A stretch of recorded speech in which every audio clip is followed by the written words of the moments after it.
time for the Dog and Pauly podcast on FingerLakes1.com, featuring Harold Webb Dog Weber and Paul Hellstrom. Well, happy Wednesday, everybody. Jim Sinacropi here in the FingerLakes1.com studio, sitting in for Harold Weber on the Dog and Pauly Show. And it's not just Paul and I today. We have a special guest host. He was here a few weeks ago as a guest, and he's actually a guest host today. I'd like to welcome former Waterloo Athletic Director Joe Sposato. How's it doing, Coach? Very good. Thanks for having me, and I promise that I will tell no Harold Weber stories for the next 60 minutes. No, I think a lot of our listeners are taking a deep breath this morning and say, wow, we're going to actually be able to kick back. We're not going to be getting too upset, because a lot of people get upset sometimes at some of the opinions that Harold has. I've done that myself. And it's too bad, because I actually was hoping he was here, because with all the Marone bashing he does, I think that Doug Marone did a pretty good job putting together a legitimate football team this year. Well, Syracuse, they played very well against USC, and they handled USC's speed very well. I'd like to see that defense tighten up a little bit, and it's the old adage, you're getting up for the real big games. Let's go beat the teams that we need to beat.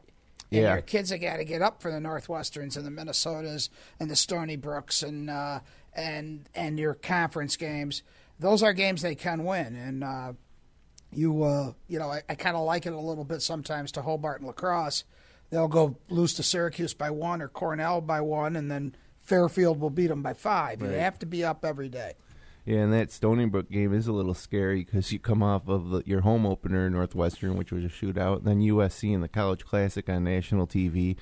But their most important game of the season is their next one, Stony Brook. Absolutely. And I feel good about the team. I think if we can beat Stony Brook and continue to string wins together, that we'll find ourselves in a bowl. And I think that we're a legitimate contender for the Big East championship this year. I would agree with you. I think that's a wide-open league. Right now, I would have to say Cincinnati looks like they might be the most physical team in the league. Mm-hmm. But that is a wide-open league. I'm going to jump in and say that they don't really have to work on a lot on one side of the ball. I think all their improvements have to be made on the defensive side of the ball, and I think they can make them gradually, because I can think they could score with anybody. I mean, that's indicated over how many touchdowns in 2 games against pretty good schools. I would say if the defense could not stop the teams every time, but come up with stop making some of those crazy penalties and stop keep their head in the game and not hit a guy 5 yards out of bounds and stuff like that. I think Syracuse would be all right moving forward. I told you that after the USC game, 3, 4, and 5 were the biggest games of the season. It's the second season for them. I conceded the USC game, but I want to tell you that they really showed that they can play with the quality team. So I think that'll give the team confidence, and I think they'll win 3. They'll be 3-2 moving forward, like Joe said. Then when you get into that Big East and start playing your schools from there, should be a good season. Yeah.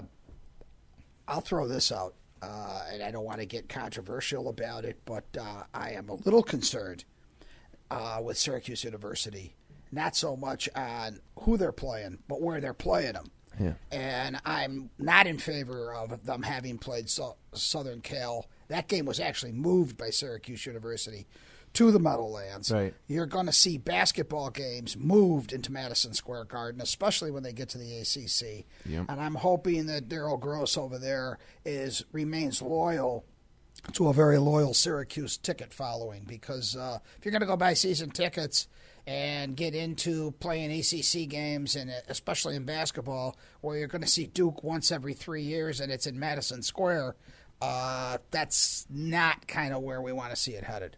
Yeah, I agree. It's a little scary to think about. Now, you're right. A lot of people think that USC came to play Syracuse in the College Classic in New Jersey, but they had a home-and-home scheduled when Dr. Gross, former USC athletic director, came into his position, and they were supposed to play at the Dome. But they moved down to New York City. I understand why, And that one game isn't too disconcerting, but what really bothers me is the fact that Notre Dame game in the future, Penn State game in the future, and then they start talking about ACC regular season basketball games in the future being played in New York City. And, we're Syracuse. We want to be New York's college team, but we're Syracuse. We're not, the Bronx, or we're not Brooklyn. Absolutely. And especially in the sport of basketball, they can't complain about the kind of crowds they get. And they can't complain about their recruiting efforts. So I see no reason in the world why they need to do that with basketball games. Yeah, I think there's a little fear of not having that presence in the Big East tournament, Madison Square Garden, which is the worst thing of all about moving to the ACC is the not being able to play in the Big East tournament in Madison Square Garden. I think that helps all Big East teams in recruiting more than any other conference in the country in terms of come play on this biggest stage in basketball during it's the biggest except for the NCAA tournament. That tournament is the biggest stage. The ACC basketball tournament in Greensboro or wherever they move it around to, it's like Chevy Nova to a Corvette. Yeah, absolutely. So, but one thing too that I take away from that game is about the third quarter when we got an interception and we scored a touchdown to pull it back to within 13. I felt like we were going to win. I felt like we were destined to come back. We had the momentum against the number 2 team in the country. And so, after the game, when I was really disappointed at the outcome, I said, that was pretty fun to feel that way. Well, and it's also important, as Paul said, that's when you need the 3 and out. You've just scored. You got it to within 13. You need your defense to come in and go 3 and out and force that team to punt so you can get the ball back one more time. Right. And now you really, if you can get it back into a 7-point game, now you're really in a freewheeling zone. And that's where they do need to make improvements defensively. Yeah, and the defense did do some great stuff, especially to start the game. USC goes for it on 4th down twice as if to say, we don't care about Syracuse. And we were like, well, you better pay attention because we're pretty legitimate this year. The main thing that I was upset with Marone with, and I don't know what your guys' take on it, is when they were down 13 and it was 4th and 2 from their own 32-yard line and Marone decides to punt it. And in the NFL, maybe you do something like that because you have a punter, a professional who might be able to pin him inside the 5. But, we netted 12 yards on the punt. USC comes down and scores, and, that was pretty much it. While we had the momentum, just go for it and, at least put up 3 points on the board. And there was 2 things. That was one thing I didn't like, and I didn't like him going for 2 points conversion in the third quarter instead of kicking the extra point. Because that came back to haunt them. It worked out later in the game that they needed a 2-point conversion just to get it back. Usually the rule is that you wait until as long as you can before you go for the 2 points. You really do. You never know what could happen. Yeah. So, why take 1 point off the board for a chance at 2 when there's so much game to be played? But regardless, Paul, did you watch the game? No, I didn't get to see the game, but I was involved in that decision, the 4th and 2 and the punt. And unfortunately, it always comes down to there could be 6 or 7 glaring mistakes made by athletes on the field.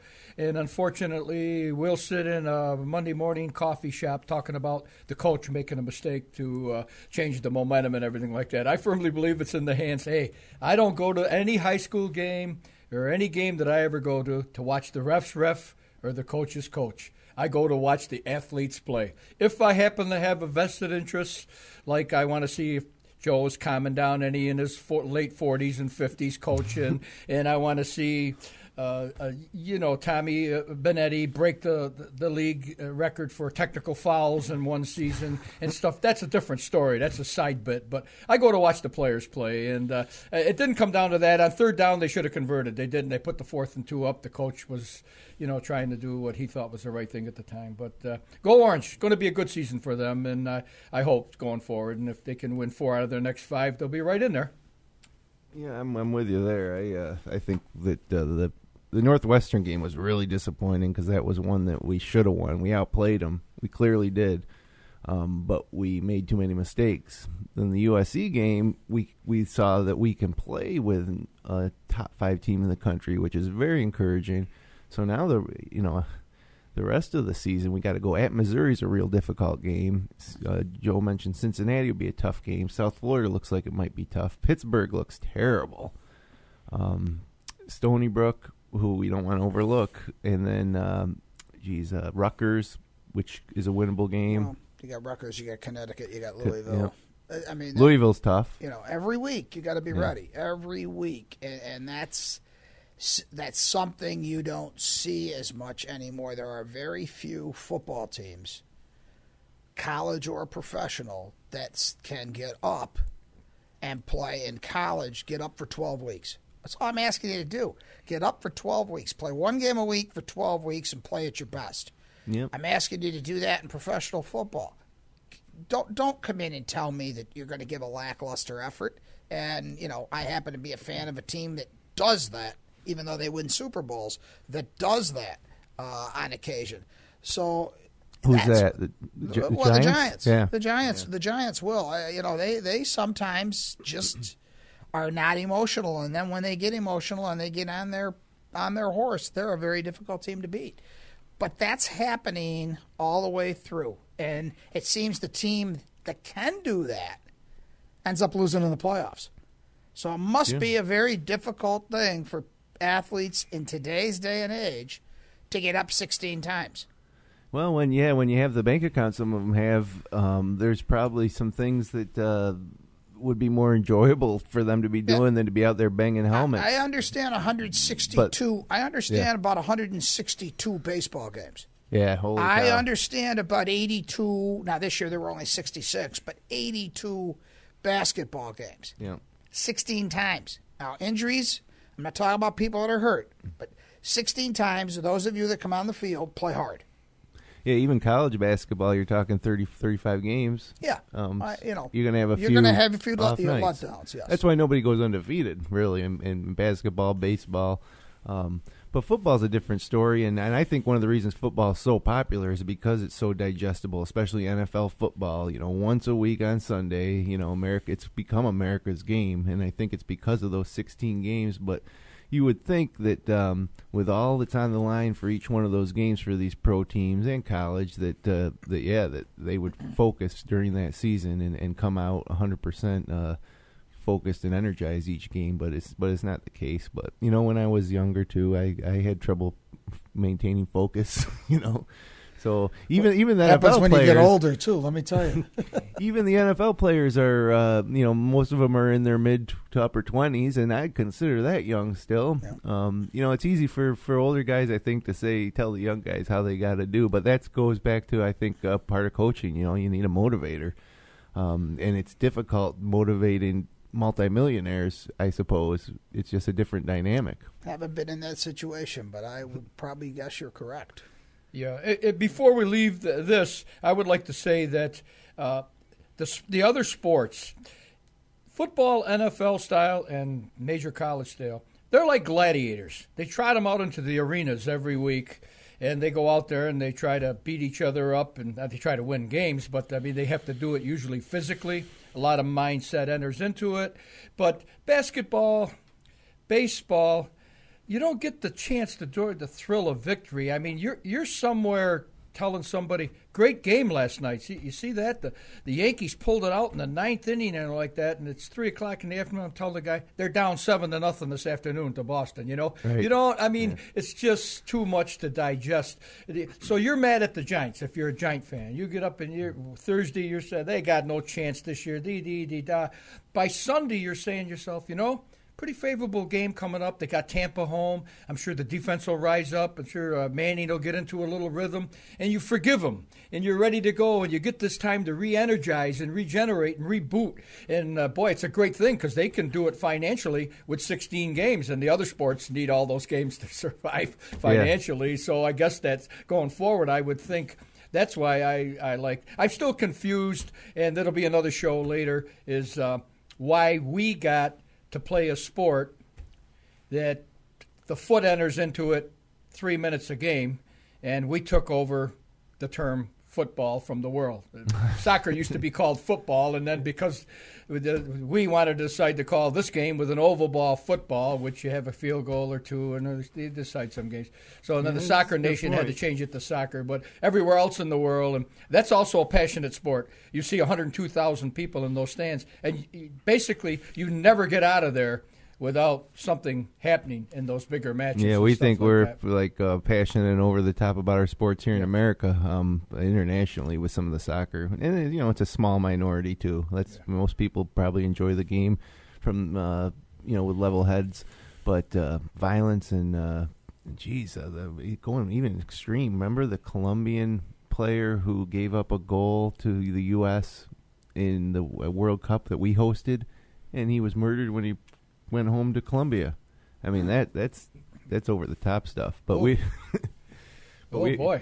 are fanatic about football here. But nobody's aside from maybe a minor with all the wrong in the things, crowd. all the wrong predictions and everything, and the steady. Maybe it's the consistency of what Harold's done over the years of being wrong so many times that actually people think he's right. It's amazing he hasn't had a few phone calls and stuff and threats, but we love Harold and we miss him today, whatever he's doing. I hope we're not boring you, Harold, but here we go. We're going to move on and touch on the sponsors, Jim. Yeah, we probably should do that. First of all, the Deluxe Restaurant, Paul. Yeah, well, Deluxe is the favorite time of year. It's just like I keep boring the people with it. Once we settle in, the kids get back in school, we get into our rhythm, there's no interruptions, and we got giant football. And that's big at the Deluxe. And we got Charlie still has the one set on the Met games, unfortunately. And at least the other set's on the Yankee games for the people. They kind of blend that. But there's he should be enjoying the Yankee games lately because they lost again last night to Boston. Yeah. But misery loves company. But I don't know. The Mets. The Mets are the only franchise in baseball that stopped the Yankees from putting a AAA team out in Long Island. They thought it would affect their attendance. So, in other words, the Mets are playing AAA ball or whatever they call it now. But, the Yankees, it's a situation of a lot of things happened this year. And I get kind of bored with the Yankees. I've been a Yankee fan over the years, but they kind of bore me. This is a situation, if you're watching these divisions, that Tampa, Baltimore, and the Yankees, that could be... You could one day be in first place, and you could be out of both races, the wild card and because they could beat up on each other, and the first thing you know, the West Coast sneaks in, Oakland sneaks in, or L.A., and so they got to be careful. You got to, I think, from here on in. I think there's approximately 20 games left. You got to win, no matter what the other guy does. Yeah, but at the Deluxe, we're very sports orientated this time of year, and the weather's cooling off a little bit. So the specials are going. We've got some new specials in the roast pork dinner is coming back for this time of year, and of course we have the turkey and the chicken biscuits, and we have a lot of dinners that are available in half-size portions for the children and the senior citizens. And it works out really good for us. And when you go in there, you get to see Charlie, and he's a really, really good guy, and he's been there 25 years, and he's really became well accepted in Geneva, and it's known for that. And we keep seeing out of our 1,000 dinners a week, 700 are the same people week in and week out. So we really enjoy that at the Deluxe. Well, we also... be a good time to talk about Dick Marshall's auto sales and maybe touch on NASCAR Race for the Chase. And, Danica, much to Weber's delight, was, didn't finish near the top again. I talked to Bob Oman, who's also a sponsor of the show. We'll talk about him in a second. But Bob Oman had a good idea. He said, we got to find a Danica impersonator and get her up here and not tell Harold that it's not the real Danica. And she can come in and say, which one of you is the dog? Which one of you is the dog that's been bashing me on the internet? And, boy, that would be pretty funny. I'd like to make that happen. But, Dick Marshall's auto sales, I was driving by this morning, and there's some SUVs out there. Like I say, dealing with Dick is he's a guy you can trust, salt of the earth type of guy. If there's one guy you could buy a used car from with confidence, it's Dick Marshall.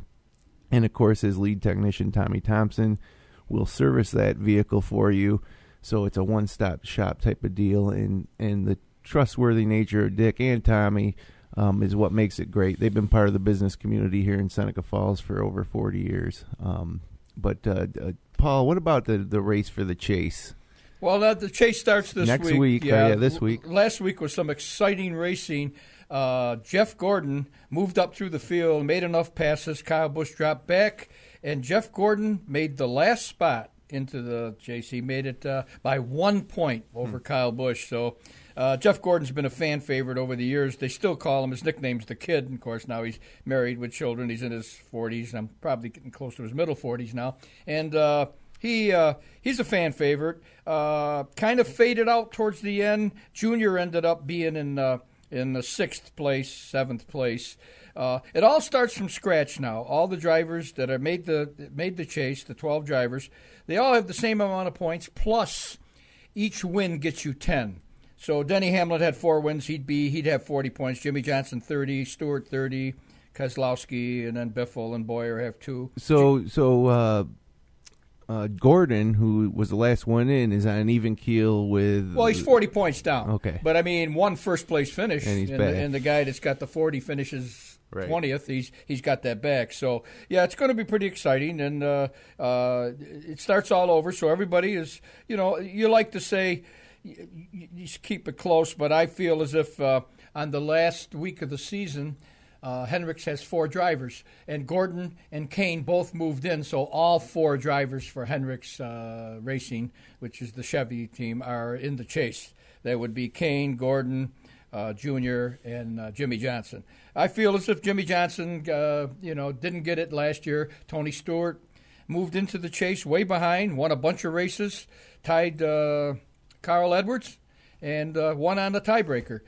Most wins. Carl Edwards didn't make the Chase this year. So that sport's kind of moving around. Other than Hendrick Sports, everybody else is competitive. I like the guy that's first right now, Denny Hamlin. I think it'll be between him and Jimmy Johnson. And you can never count out Stewart. And the young guy who came onto the scene last year, Brad Keselowski, he's a really good driver. So moving forward, I'd like to say it all starts new this week. So it's going to be interesting to watch them and see what happens in the next 10 weeks. Yeah, much like the PGA playoffs, those are 2 sports that kind of reinvented themselves to be more traditional. So, I think it's worked for both sports. It's more exciting coming down the stretch where, normally this time of year in NASCAR, if you go back 5-10 years, it's already been decided for the most part. There might be 1 or 2 people with a chance to catch one of the guys with a big lead, but that's certainly all changed.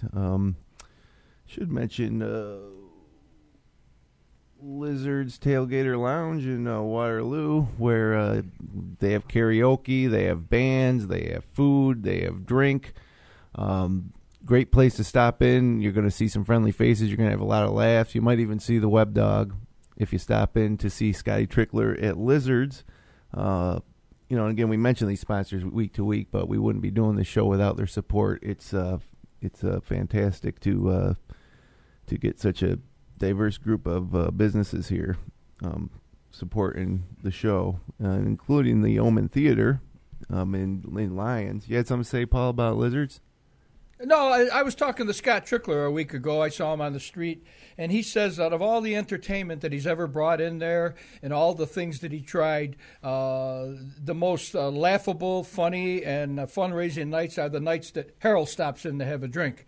He says he's really entertaining guy, even when he's not trying to entertain. It's just that he draws people to him, and Scott says he looks forward to Harold coming in because it picks everybody up a notch. And, he should run ads. Yeah, really. So, yeah, Scott told me to mention that. The Omen Theater, which if you haven't been up there in Lyons, they're showing movies there, and they also have special events, but it's a completely renovated historic theater, and it's fantastic. And I should mention, since we're talking about Bob Omen, when I did talk to him recently about possibly doing more Newark Pilots baseball webcasts last year, we're going to try to find a way to do every single game, 53 games or 52 games, home and away, from Elmira to Oneonta to Cooperstown, and we're going to do it with the help of some interns. They usually have a good team of interns working there with the pilots. So we did 9 games this summer, all at Colburn Park in Newark. next year we're going to look to do them all, which it's a tremendous undertaking. That would be very good for those interns. Absolutely. Yeah. And for me, it might not be so good. It might be a little too much. But and it's easy to say that now. We'll see how we feel in April. But we'd like to do it. We had a really good time getting to know all those players and watching them compete. And every player had a backstory. And I think that because of the local nature of the pilots, that if we do show them all, there will be a lot more interest. You can follow them. You know, you might not watch every minute of every game, but you might pop in and watch the 8th and 9th inning one night, read how they did in the newspaper the next day, and then the next night you catch a couple innings. So looking forward to doing something like that and before you leave the Olmans, I also got something to pop in to say about that. They've taken baseball at that level to a new dimension. I've been around that level of baseball. I got out of the service in 1960, and I was able to watch the 61 season in Geneva, New York, and I got to watch Tony Perez play third base and Pete Rose play second base. I didn't know who I was watching at the time. It didn't matter. But I've been around those games for a lot of years, and you go there, and there's anywhere from 300 to 500 to 600 people at that level of baseball. And the Olmans have really I don't know what they averaged attendance-wise, but I would venture to say they averaged over 1,000. Yeah, it was right about that. In Newark, New York. I mean, they had 3 or 4 games where they went over 2,000 people. Yeah, and that was a sight to see. And it is really good baseball because it's that collegiate kids. We had a couple of them in here, Bostic and Landy. Great guys. Great guys. And they really do a heck of an effort, and they're really good athletes. And I think the people are starting to realize that. But the Almonds also surround the game with the perfect atmosphere for families, children's, play areas, good food, quality food, family involvement, mascots, and a passion for baseball. I mean, I don't know. I see where some of the passion comes from that, and it comes from Leslie, I would say. Sure. Go Braves. She's trying to root the Braves in, So I'd like to congratulate them and with your undertaking that you're prepared to take, it's got to have some effort from them too. So congratulations where they are with all their projects, but especially with the baseball. We really appreciate it. Yep. And then finally we got Seneca Falls Country Club. Right now it's $25, 18 holes with a cart. Can't beat that. $25. Course is in great shape. There's nothing like fall golf. Better than spring golf because spring golf is muddy and usually this year we had a nice spring. Fall golf, the course is generally firm and the playing conditions are great. That you try to keep as we move further into the season. We try to keep the leaves off the fairways and the greens and keep everything mowed and it's some of the best golf of the year. It's usually more comfortable temperatures. And so, like I say, $25. And if you're a member and you don't know about it, this Saturday, September 15th, at 6 o'clock, there's a spaghetti dinner for Staff Appreciation Night where we're going to try to, honor all our staff for helping us have such a great year. So if you want to come down, reservations are they're not required, but they're appreciated for sure. So we know how much spaghetti to make because the staff's going to be making the spaghetti, not the members and the board of directors are going to be making the spaghetti, not the staff. So that should be interesting, too. I think one of the things that should be that people don't know, and the Seneca Falls Country Club is included in it, as is Silver Creek, Big Oak, and the Geneva Country Club. These are places that allow their high school golf teams in their communities to play there for no cost. And it would be a tremendous cost to the kids and to the taxpayers if they had to host not only practices every day, but the actual matches. And I just say to all of them, we're all very appreciative of that fact. They, in the case of Seneca Falls and Waterloo, both the Silver Creek course and the Seneca Falls Country Club, they have been doing that for years and years. We've played teams in our league, however, that have to pay. The closer and closer you get to Rochester, they're paying a fee to play those golf courses. And we try to tell our kids, though, you should be very appreciative of these organizations. They're really giving back to the community. Yeah, Norm Sharman at Silver Creek and Big Oak definitely is a huge community guy. And, at Seneca Falls, I think we look at it as, we want to have a viable business going into the future, so we need to embrace younger people and get them down to our course. And so that's one way to do it. And, sometimes you will hear some members grumbling, we can't play the front nine because there's a golf match. But, I agree with you, Joe. It's a good thing, community wise, and you see a lot of that around here in all sports and youth activities, which is I think what makes our community here in the Central Finger Lakes special, as opposed to some of the bigger ones in near Rochester or Syracuse. Not to be taken for granted. I mean, this small town venue that we have, a lot of people take it for granted that this happens, but Joe just opened our eyes to the fact that closer you get to the cities, the more you become commercialized and you have to pay for everything that you get or want to do, no matter what. And it's, I just think this is a good place to be. I think the Seneca Falls Country Club has done everything this year to promote community golf. They've got they had that $25 deal. They had everything to get you out there to try them. The kitchen, it went a big time this year. They expanded. They really worked on it, quality, orientation, and the greens. And everyone who's played there have told me the course is like, oh my, it's a beautiful thing. So congratulations to them. They're having a good year, and I hope they get a couple of good months and we can play maybe somebody's out there hitting the ball November 5th or something like that. Last year we were in November. That's good. Every month. So how's the Waterloo golf team looking, Coach? I know you're coaching them this year, right? Yeah. We're 5-2 at the moment. We play Mid Lakes today at Silver Creek. We've been a little up and down.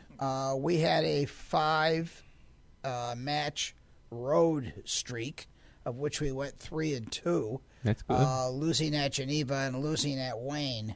The Wayne one was a very close match. So I'm hoping that as young as we are and as inexperienced as some of our older kids are that we got involved, that we're doing okay. We're doing all right. My goal at the beginning of the year was to get to double the size of the golf team, and we've accomplished that, and the kids are gaining more experience. So hopefully in this home stretch we can be tough. Yeah, and away match, or talk about home court advantage in golf, that takes on a whole new dimension. You don't usually have tons of fans out there making a lot of noise, but you're playing against guys that play that course every day. When you go and play Ontario Country Club or Geneva Country Club, you're playing two courses that are completely different than any course in this area. And Geneva's because of the speed of their greens. Yep. Brookwood because of the tightness of their course and length.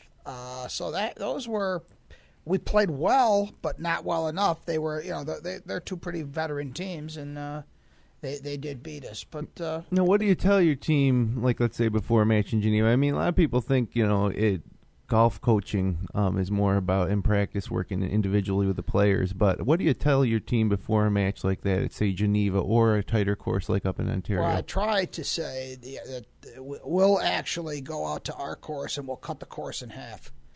And I want you to drive the ball between the left rough and the middle of the fairway. Right. And I want you to practice on that because you're going to have to get the ball in the fairway and keep the ball moving. The second thing, which is a lot harder, is to try to get kids to shoot to the flag, not at it. Yep. And some of these places, one of the biggest tricks is you put your pins back. The kids shoot at the flag. They go off the back end. They're chipping and putting downhill, and the show's over. Right. And that's some of the strategy of it. There's no secret. I'm not a great golfer, and I got the job because they asked me to because somebody quit. Mm-hmm. And I bring in a couple of guys to help them improve in practice that are really good golfers, one being Dougie Brown. Yeah. And that's how we try to get through that. And, hopefully someday Waterloo will find a real golfer to coach the golf team. But right now it's me. Well, when I was in high school, I was on the Minders golf team, and we never lost a match. 4 years, if you can believe that. The league was kind of down. I don't even think we were in the same league as Waterloo. We may have played, in my 4 years, we may have played Waterloo once or twice in like a tri-match. I remember Richie Myers was one of the guys. And that's what we do at Seneca Falls now. We played them in a tri-match. Yep. My coach was Jim Dixon, Coach Dixon. He was also the social studies teacher. And we'd start every year by watching Jack Nicklaus Golf My Way in his classroom. And then, but what he did was he always said, you know what, we are Miners Academy. We're the Big Blue golfing machine, and what we're going to do is we're going to go to these different places, and we're going to represent our school with class. We're going to tuck in our shirts. We're going to wear pants. And he instilled a little bit of pride into us, not the type of thing where, oh, we're better than everybody else, but hey, we're a really good team, and we're going to let people know it when we step off the bus, just when by the eye test. The hardest thing in coaching today, let's see if I can get myself in trouble. Okay? The hardest thing in coaching today is to convince a group of young, in my case, a group of young men, but in any coach's case, whether it be girls or boys, is that you are not entitled to an interscholastic athletic program. And if you are part of an interscholastic athletic team, you are actually doing that. It's a privilege. You're representing not only yourself, your parents, your school, but your community. Right. And it's the community money that does that. It doesn't have to be there.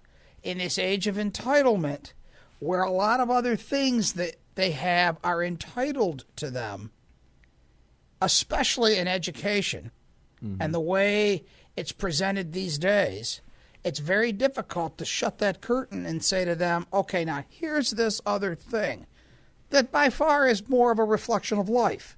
Yeah. You're not entitled to this. You need to represent. What Jim did with you guys back then is stuff we have to not only say once or twice, we have to say it every day now. Mm-hmm. And it's a big part of the job. And when somebody steps out of line, you have to sit them. You have to say, no, we're not going to do this.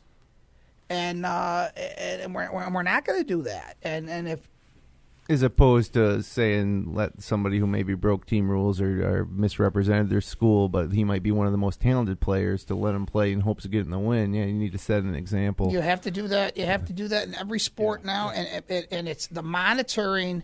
And actually, it's frustrating to somebody who's 59 going on 60. And you know, I didn't have to do that when I was coaching basketball in the heyday. You just kids would come and say to you, "Hey, coach, I screwed up. I'm sorry. What have I got to do?" You don't have that anymore, and they're different. And why do you suppose? I have my theories, but I'll keep them to myself. Well, there's a lot of distractions nowadays. I mean, even when I was a kid growing up in the late 70s and 80s, and I graduated in 1990, so that was my era. You know, I was in probably fourth grade when we got more than 3 television channels. You know, when we first got ESPN, I thought this was so great. We got an all sports television network, but even ESPN couldn't fill up their programming back then. So there was a lot less distractions there. And, you know, the video games, the phones, there just wasn't. We had video games, but it was Atari. It was terrible compared to what we have today. And, you know, we didn't have cell phones and smartphones. And, you know, even music, you know, we had records and cassettes, not downloading music. So there's just so much distraction now for the youth today. For instance, you know, we would play either wiffle ball in the yard, or we would, you know, play pickup football, or we'd go golfing. But we got really excited for all the organized stuff, whether it was Little League Baseball or even the high school sports, because that was the best. You know, you knew that was a limited amount of time you were going to get to participate with a team, whether it's the course of a basketball season in the winter or the course of a Little League Baseball season or maybe the All-Star team. We just live for that stuff. And I think that now some of the kids, from my perspective, treat it as if it's a job almost. You know, it's you have all different angles. You really do. I mean, you have kids that come to you that are being pressured to compete from the home.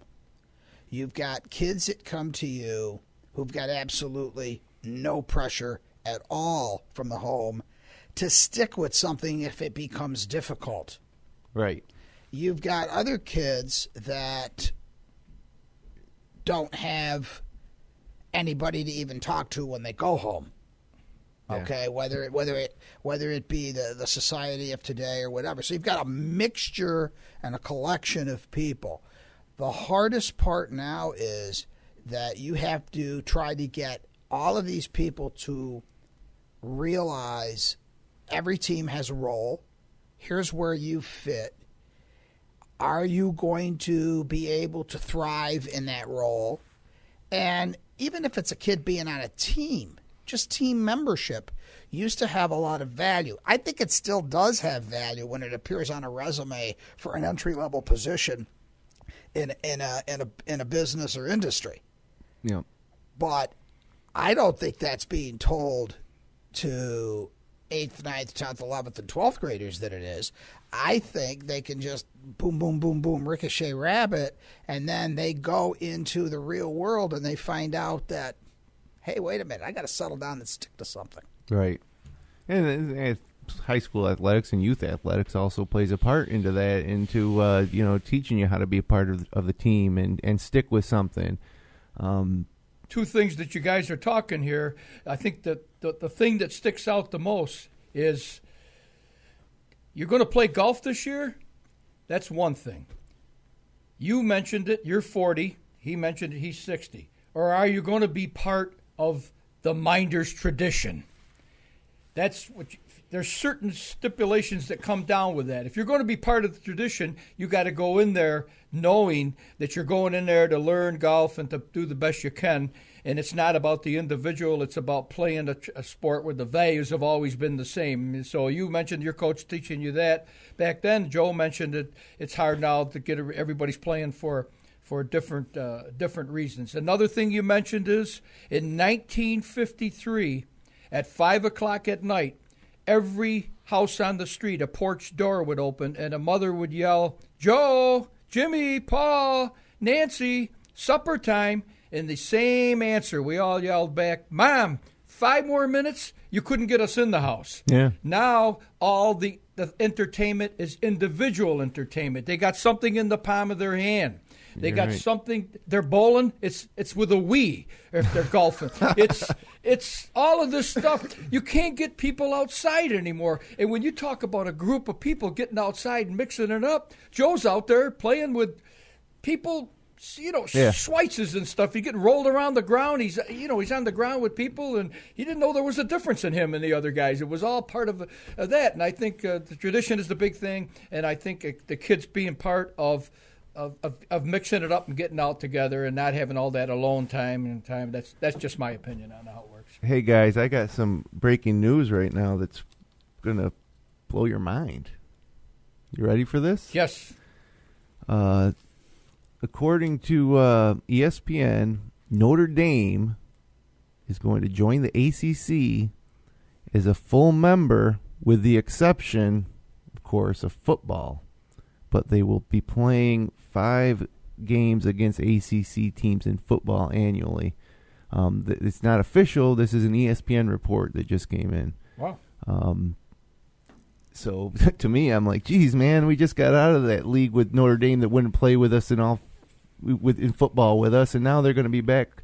When I first saw that, I thought it was a full member, but no, not football again. So I'm surprised. I'm actually shocked that the ACC would do that unless there is some window towards making them a full-fledged football member. But first of all, another huge blow to the Big East basketball conference and all their other sports, who's just trying to survive. And second of all, why do we have to coddle Notre Dame? I don't really want their other sports unless I get football too. I would say let somebody else have them, but I don't know your thoughts. And again, this is just my phone just buzzed with a breaking news alert, and that's what it was. I'm kind of shocked right now. Yeah, well, that's Notre Dame. There's sports, there's football programs, and then there's Notre Dame. That's just they're in a world of their own. They were though in the 1970s. Yeah, I don't think it's true anymore. Yeah, that. I know there's still a lot of attention to Notre Dame, and I do understand the difference between Notre Dame and a lot of other schools. But if you look at the product on the field, there's nothing special anymore. I guess the first thing that I would want to read and find out what the ACC is doing when they have a contract with a network to do their games. Yep.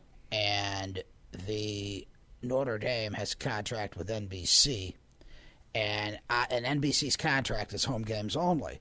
So are the 5 ACC games road games?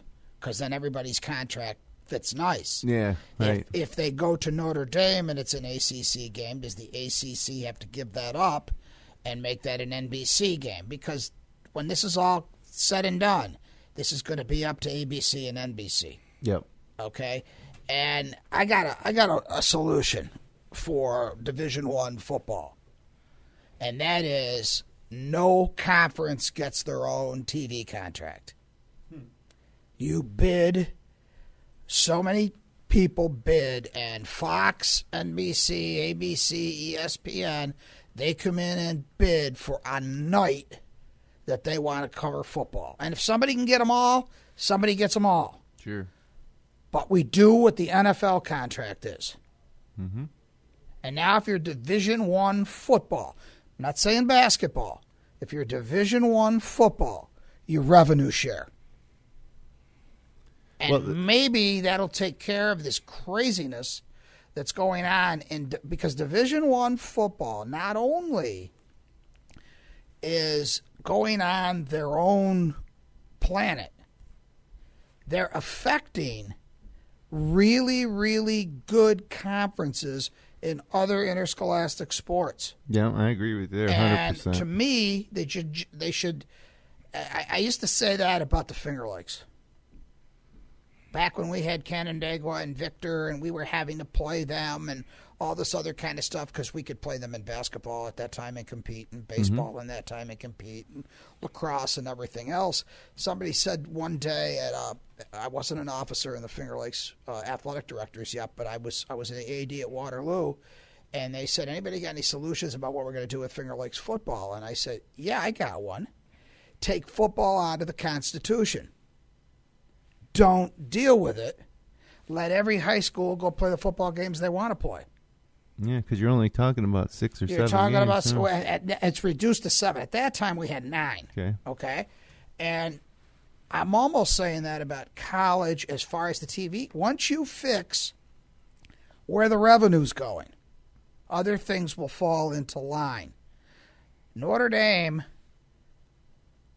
must be doing something along the line that they think is going to benefit them in basketball. And I don't know if we are benefited by playing the ACC in basketball versus the Big East. Oh, I think it's a bad move for basketball. I mean, for Syracuse. You're going into Georgetown. You're going into St. John's. You're going into Villanova. UConn. You're going into UConn. Marquette, Louisville. Yeah, I'm saying to me, that's better basketball. Oh, I love it. If you take Duke and North Carolina out of the picture, that's far better basketball than the ACC. Yeah, you're talking about Georgia Tech and Miami. It's just not the same level of basketball. Miami and Boston College left the Big East and Virginia Tech, and they have kind of wallowed in basketball in the ACC. Big time. So I know somewhere along here, without having read it or seeing, there must be something to do with the TV contracts,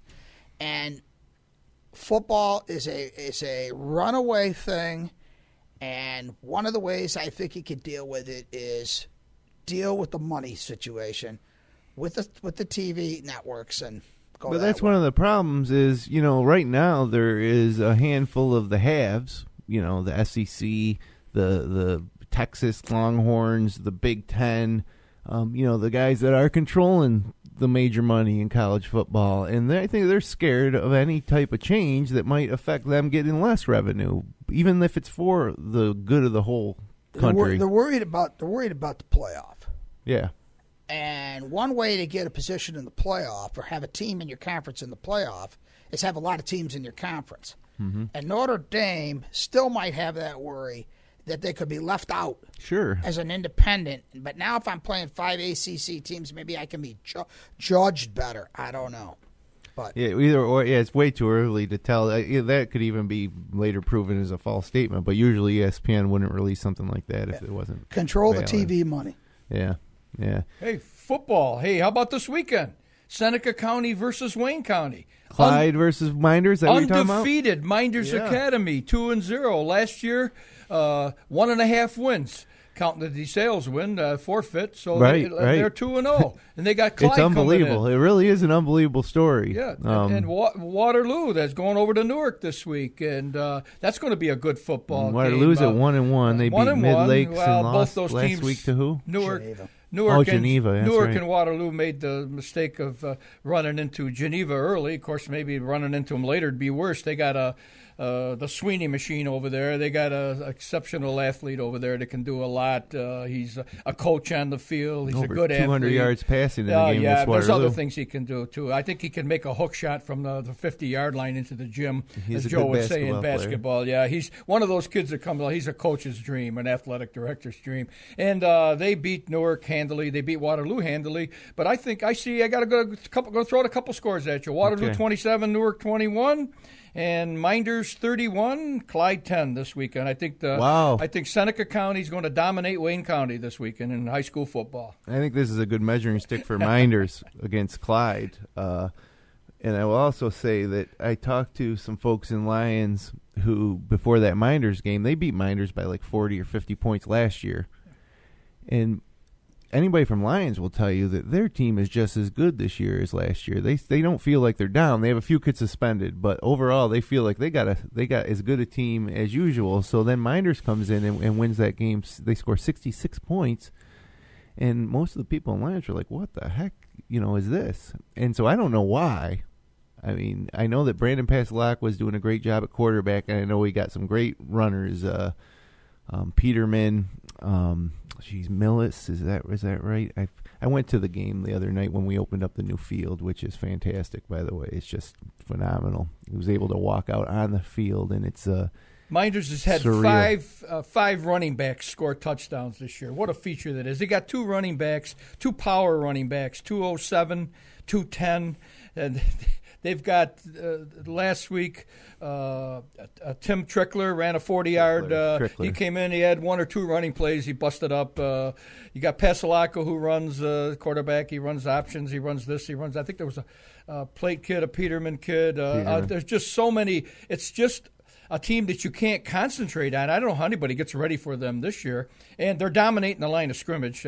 I think Minders' program, and I know Waterloo's program this year, the numbers increase. Joe mentioned numbers in golf. Mm-hmm. I think in any sport, if you get the numbers going forward, I can give you a better program. I don't care how experienced the kids are, because you're paying me to coach them or to direct them. And if I can't direct them in an area that they're going to help the program, that's my fault as a coach. You can't build a football team when 9 kids show up to try out. So, right. I think Minders had about 30 kids on the team this year, and I think Waterloo's in the mid-30s. I think they've got Waterloo has, between the varsity and JVs, has 72 players. There you go. And one of the things that's been helpful, because Waterloo has had some injuries, is they've had some depth to get in there and compete. And in the Geneva game, which I wasn't there, but many people were very impressed that it kind of hit like a Waterloo team of old. Mm-hmm. And the block punt was a huge play in that. Waterloo blocked a punt, and for anyone to know that when you block a punt, and it went straight up in the air, and the up back caught it behind the line of scrimmage, which meant he could advance it, and he ran 75 yards for a touchdown. And that was the 13-point margin at that point. Yeah. All right, and that could have cut it even closer. And it was a tough thing to do, to lose to Geneva, but Geneva's a very good team. Yep. Newark is also a very good team, and they didn't stay close to Geneva, but they have a very talented quarterback in this Tack boy who can run and throw, extremely as capable as Sweeney. So that will be perhaps Waterloo's next toughest game remaining on their schedule. As for Minders, I only know one kid because being familiar with basketball, and if I could start my team around Brandon Passalacqua, I think I could probably have a good team. I've watched him play basketball at the point position for a couple of years. He's probably one of the finer athletes in the Finger Lakes. Yep. And and that's not taken away from anybody else. I just happen to know him and have watched him. So my congratulations, by the way, to Bob McKevney and to the Minders administration and coaches, because I have gone by that field a few times as it was being constructed. My interest in seeing another turf field built, whatever. They did a really nice job. It looks gorgeous, and I wish them well with it. I should mention now, next week we're going to have probably Bob McKevney and Joe McNamara in to talk about that whole project.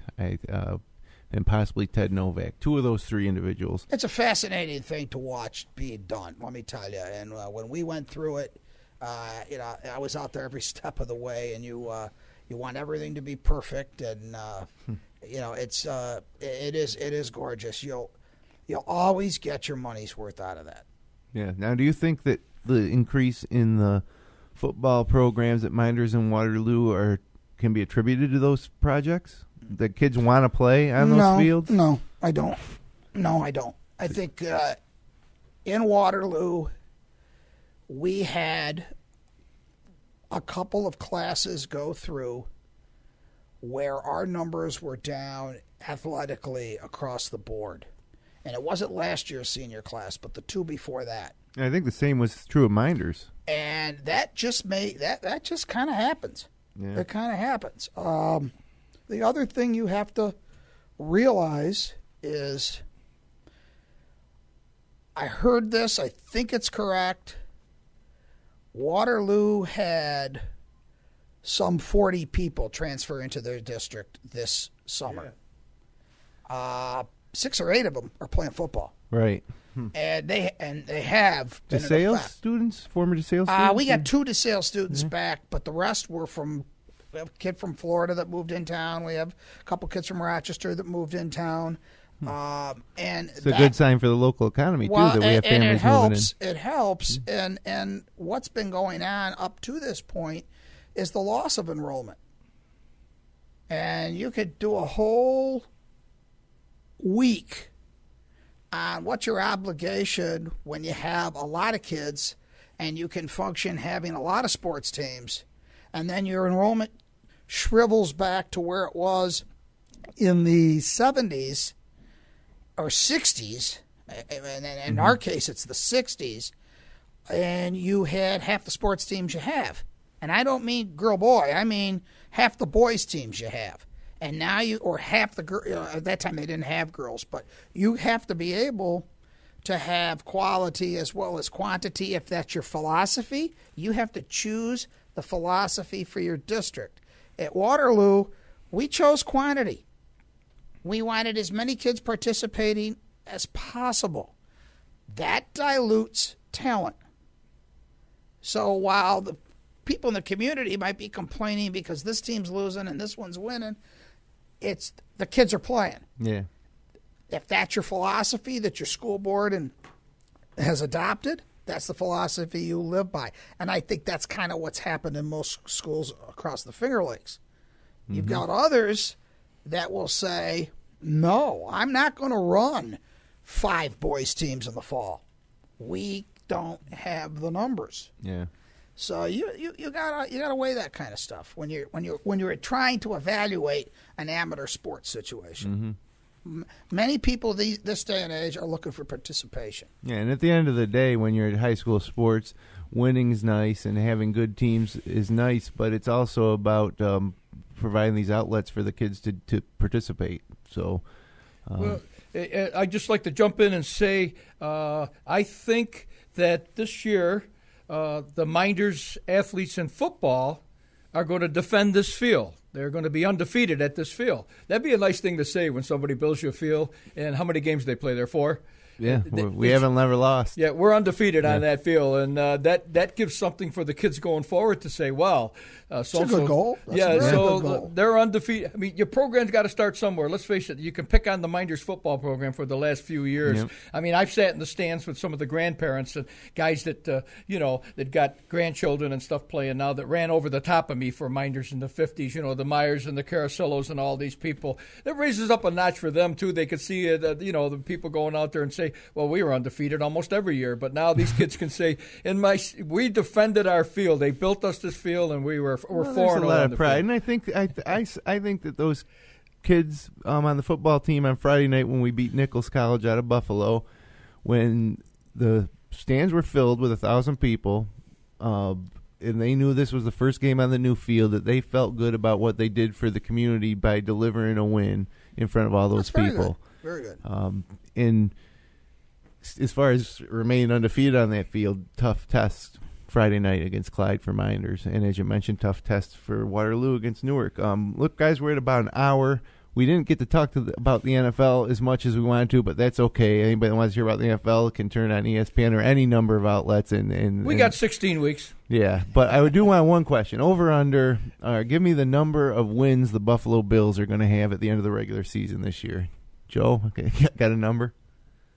Boy, I haven't thought anything like that, but I go with 5. I'll say 8.